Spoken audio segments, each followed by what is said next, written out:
ឲ្យខ្ញុំខូចចិត្តពេលនេះតួចង់គិតរំសោកថាមនុស្សស្រីធម្មតាបងអើយតារូបអូននៅទីណាអើអូនដឹងទេថាបងខូចចិត្តព្រោះនឹក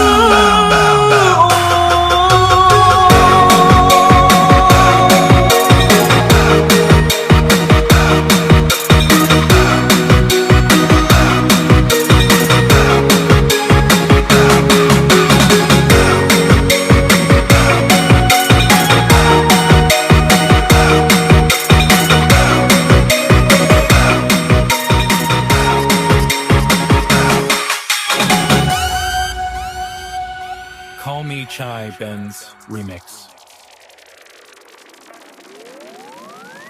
មនុស្សស្រីច្រើនណាស់ចូលក្នុងជីវិតខ្ញុំហើយដើម្បីរូបខ្ញុំត្រូវយំព្រោះស្រីម្នាក់ជាមនុស្សស្រីដែលធម្មតាសាមញ្ញគ្មានភាពជឿជាក់មិនដែលចិត្ត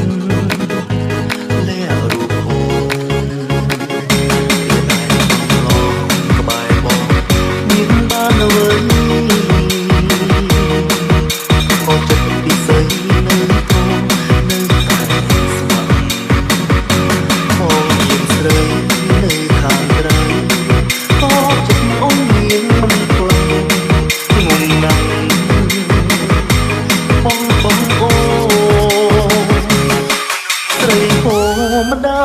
ម្នាក់ឲ្យខ្ញុំគោមនុស្សស្រីធម្មតាមនុស្សស្រីធម្មតា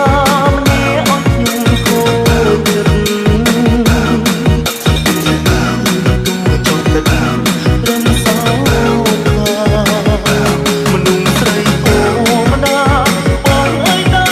រូបអូននៅទីណាអើអូនដឹងទេថាបងខូចចិត្ត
ខ្ញុំស្ដាយក្រោយ